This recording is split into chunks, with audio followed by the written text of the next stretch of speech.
Hello guys, ngayon ipapakita ko sa inyo yung mga ingredients ko kasi magluluto ako ng binignit ko. Iwan ko ba kung ano ang tawag sa Tagalog yung binignit? Basta sa Cebu is binignit ang tawag namin doon. So, tara, ipapakita ko sa inyo. Lutuin ko, it's langka. At ayan, may sago. Ayan, ibang-ibang klase ng sago. Ayan. So, may condense. Ayan, may gata. Ayan. Yun ang mga ingredients ko. Ubi. Ayan. It's ubi to. So, yan. Mga ingredients ko. At syempre, banana. Ayan, ipakita ko lang sa inyo. Ayan, ipinapakita ko lang sa inyo kung ano ang mga ingredients. So, yan. Ayan, oh.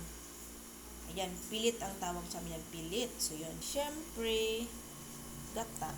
Ayan, lulutuin ko na ito. Tara. Ayan, yung pangalawang piga ng gata is, yan, oh. Yung pangalawang piga, gagawin ko itong sabaw sa malagkit. So, yun ang gagamitin ko. So, yun. Ayan, syempre, sasalain natin. Kasi may mga ano ba? Diba? Ang tawag namin sa Bisaya is may sapal. So, iwan ko kung ano ang Tagalog doon. Ayan. Tapos, ilagay ko yung sticky rice. Ayan na, ilagay ko na yung sticky rice. Pangalawang gata to, pangalawang piga to. Yan ang ginagamit ko. At syempre, lagyan ko siya ng kaunting asin. Ayan, para maano naman siya.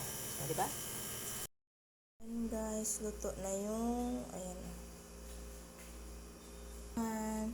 Binignit ang tawag sa amin. So, diba? Oh. Ayan. Hindi ko na siya binidyohan kanina kung paano ko siya niluto. So, yun. Luto na siya. Diba? Luto na yung binignit ang tawag sa amin dito. So, diba? Oh, malapot siya. Malapot. Ayan, oh. Malapot siya, guys. Ang sarap. Ang tamis. So,